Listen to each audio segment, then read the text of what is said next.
Thank you, Chairman. Thank you to the panel for coming together and taking our questions here. I wanted to start by just a sort of a more general question here. Perhaps Deputy Secretary could start and others can chime in. But as we look through the last 20 years with the war in Afghanistan, the AUMF that we had there, and other AUMFs we've had for other conflicts, I guess I wanted to just ask. If we look in hindsight, should we have had a sunset clause for the AUMF, which would require, subsequent Congresses to be able to reauthorize and give opportunities for that kind of debate to happen on a more regular basis? As I'm just kind of thinking through my way forward, just trying to get a sense of what your perspective would be, both from the State Department and the Defense Department side. So, Congressman, our general view is there shouldn't be a sunset clause because it would interrupt what we believe has to be a continuous ability to deal with these kinds of terrorist threats. That said, we do think that a periodic review that would be legislated would be helpful because that would mean at various times, whatever that time duration would be, that we and Congress would look at where we are and see whether we have the right groups, the right locations, the right way forward. We also don't want to signal our adversaries that there is a sunset after which they can do whatever they want. Does anyone else want to chime in here?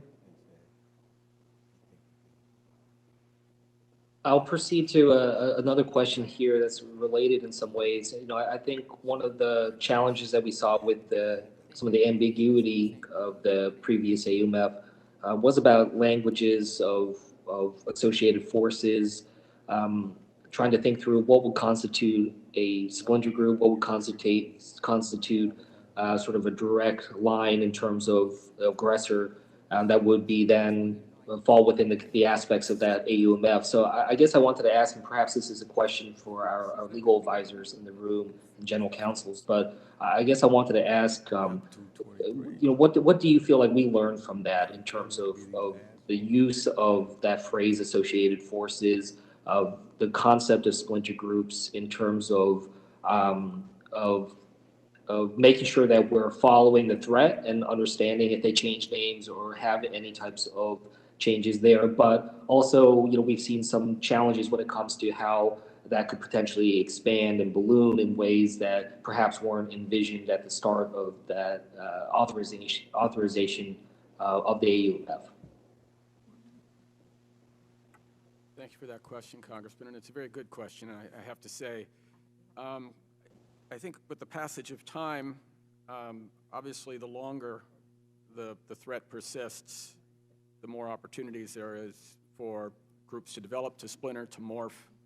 And so I think what that emphasizes is the need for a standard and a mechanism, if you will, such as what we're contemplating in a replacement AUMF, to add new groups, but also to take groups off the list if need be, and to do it in consultation with Congress, because I think the consultation and the congressional role acting with the administration is important, and I think you sort of put your finger on it, is transparency and confidence in the system is very important.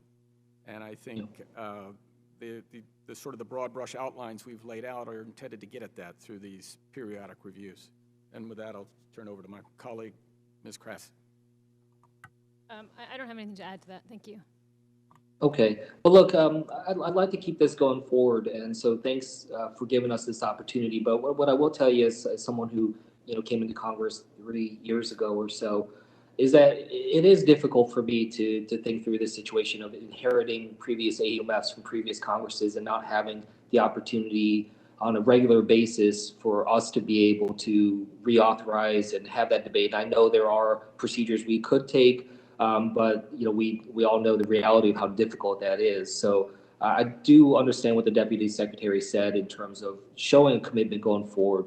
But I also see the challenges realistically of having that kind of oversight. And same thing when it comes to the splinter groups and thinking through that it just feels like a lot of opportunity here for slippery slopes. So I'd like to be able to keep this conversation going. Thank you so very much. And Gentleman's I time yield has back. expired.